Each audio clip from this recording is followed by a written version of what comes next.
പ്രിയപ്പെട്ട സഹോദരന്മാരെ, എന്റെ ശബ്ദം ശ്രവിക്കുന്ന ആരെങ്കിലും പെപ്സി കുടിക്കാത്തവരുണ്ടെങ്കിൽ പെട്ടെന്ന് തന്നെ കുടിച്ചോളൂ. ഒരു പക്ഷെ ഞാൻ പറഞ്ഞത് കേട്ട് കഴിഞ്ഞാൽ ചിലപ്പോൾ നിങ്ങൾക്ക് കുടിക്കാൻ കഴിയില്ല. ഞാൻ പറയുന്നത് മുജാഹിദുകളോടാണ്, സുന്നികളോടല്ല. മുജാഹിദുകളുടെ മതത്തിൽ പുതിയൊരു അപ്ഡേഷൻ വന്നിട്ടുണ്ട്. എന്താണെന്നറിയോ? പെപ്സി ഹറാമാണത്രേ. വെറുതെ പറയുന്നല്ല, അതിന് ആയത്ത് വരെ ഉണ്ട് ഖുർആനിൽ നിന്ന്. ഇനി ഞാൻ പറയണത് നിങ്ങൾ കേട്ടാൽ ചിലപ്പോ നിങ്ങൾ പറയും അത് എന്റെ ഒരു വികാരമാണ്. നിങ്ങളൊക്കെ അർത്ഥം വെച്ചോളൂ, ഇംഗ്ലീഷ് ട്രാൻസ്ലേറ്റ് നോക്കിക്കോളൂ. അതിൽ പറയുന്നത് നല്ല പാനീയങ്ങളും നല്ല ഭക്ഷണങ്ങളും നല്ല വസ്തുക്കളും നിങ്ങൾക്ക് അനുവദിച്ചു. ചീത്തയായ പാനീയം പെപ്സി നിങ്ങൾക്ക് വിലക്കി. 1400 വർഷം മുമ്പ് പെപ്സി വിലക്കി എന്ന് പറയുന്നത്. നിങ്ങൾ എത്ര പേര് കണ്ടിട്ടുണ്ട്? ഞാൻ കണ്ടിട്ടുണ്ട് ഖുർആനിൽ പെപ്സി പാടില്ലെന്ന്. നിങ്ങൾ കണ്ടോ? സഹാബി ചോദിച്ച ചോദ്യമാണത്. ഞാൻ വായിച്ച ഖുർആനിലൊന്നും അതില്ലല്ലോ.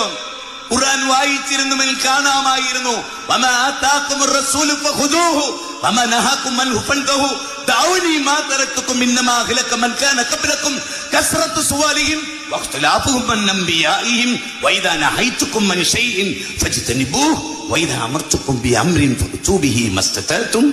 ഹദീസിലെ ആയത്തിൽ അതുണ്ട്. 59-ാം അധ്യായം 59-ാമത്തെ അധ്യായം 7-ാമത്തെ വചനം. മൗലവിക്ക് ഇങ്ങനെ തോന്നുകയാണ്, മൗലവി അങ്ങനെ അടിച്ചിറക്കാണ്. തന്റെ ബുദ്ധിയിൽ എന്തൊക്കെ തോന്നുന്നോ അതൊക്കെ മതമായി അവതരിപ്പിക്കുന്ന ഒരു മുജാഹിദ് മതം.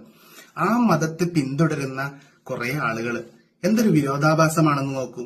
തന്നെ ഇഷ്ടപ്പെടും. ഈ പെപ്സി ഇറങ്ങിയിട്ട് എത്ര കാലായി? ഇത്ര കാലമായിട്ട് ഒരു ആലിമും, ലോകത്ത് വലിയ വലിയ ആലിമ്യങ്ങൾ ലോകത്തിന്റെ നാനാഭാഗങ്ങളിൽ ജീവിക്കുന്നുണ്ട്.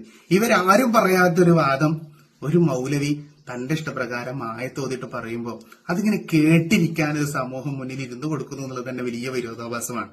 നാളെ ഇനിയിപ്പോ അവരെന്തൊക്കെ ഹറാമാക്കുമെന്ന് പറയാൻ പറ്റൂല. ചിലപ്പോ കോള ഐറ്റംസിന്റെ പല ഡിഫറൻസ് ഐറ്റംസുകൾ ഉണ്ട്. അതേപോലെ തന്നെ ബിരിയാണി ഒക്കെ ഉണ്ട്. തിന്നാത്തവരൊക്കെ നല്ലോണം തിന്നോളി.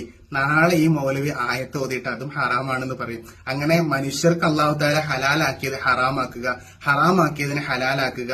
ഇവർക്ക് മുസ്ലിമീങ്ങളൊക്കെ കാഫിറാണെന്ന് പറയുന്നതിന് ഒരു മനസ്താപവും ഇല്ല.